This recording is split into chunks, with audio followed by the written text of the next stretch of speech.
thank you for coming over today and helping me with my video on an assessment on effective communication. I'm just going to ask you a couple of questions today on how important it is to use effective communication and what you do in your role. I see you work at Suncorp. Can you tell me what you do on a day-to-day basis? Yeah, I do work at Suncorp and happy to help with the video here today. So some of the things I do within my daily role at Suncorp is, as well as doing daily transactions, deposits, withdrawals, we also do transfers overseas or just to another bank.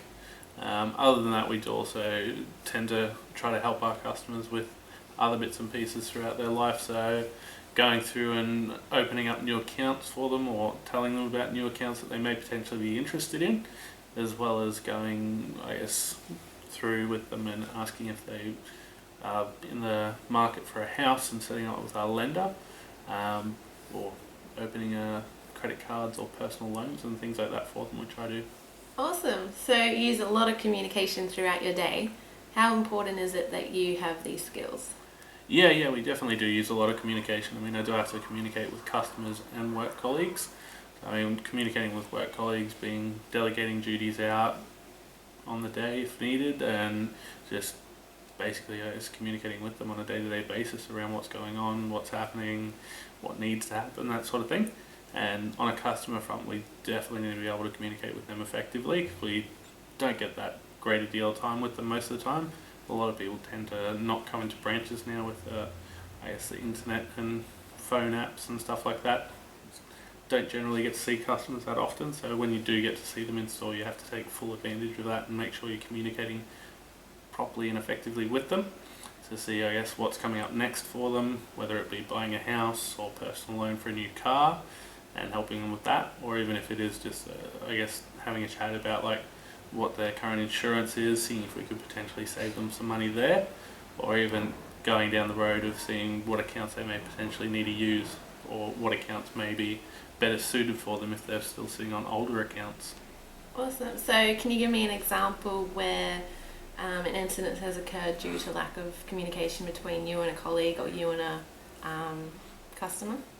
Yeah, no worries. Basically, probably a good example of this is a week or two ago I was required to go into a fraud seminar in the city.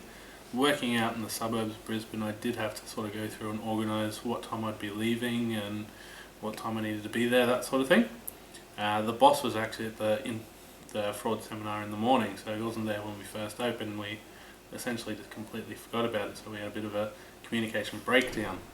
So eventually what happened is one of the girls ended up only getting about 15 minutes for her lunch break, so she didn't get a full hour lunch break, and I ended up being late to the meeting because we kind of completely forgot about the rearranging lunches and making sure I was getting out on time to be there, and it was probably not the best impression as well because there were a few of the big bosses from the banking world at the seminar as well, so it's definitely wasn't a good first impression to them. No, it's never good being late. So you went to a fraud seminar. How do you differentiate between someone that's just in a hurry to someone that is being fraudulent?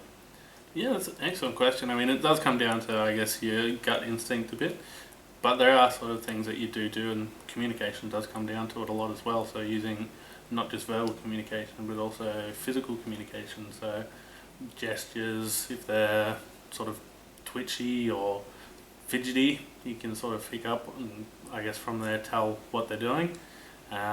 If they seem sort of fidgety and stuff, you just sort of probe it further, ask questions about their accounts, see if they know how many accounts they have, that sort of thing. And generally that'll sort of weed out the ones that are trying to do fraudulent activity. They won't know all the details compared to someone who's just in a bit of a rush or had something happen and they're just a bit shaken for the day. So watching their verbal and non-verbal gestures can sort of tell between someone being fraudulent? Yeah, it definitely helps. I mean, one of the good examples of this would be last week or this week just past. We've actually had someone that was doing fraudulent activity come into the branch, and one of my colleagues has sort of picked up from his gestures and the way he was sort of behaving that he was doing slightly suspect things.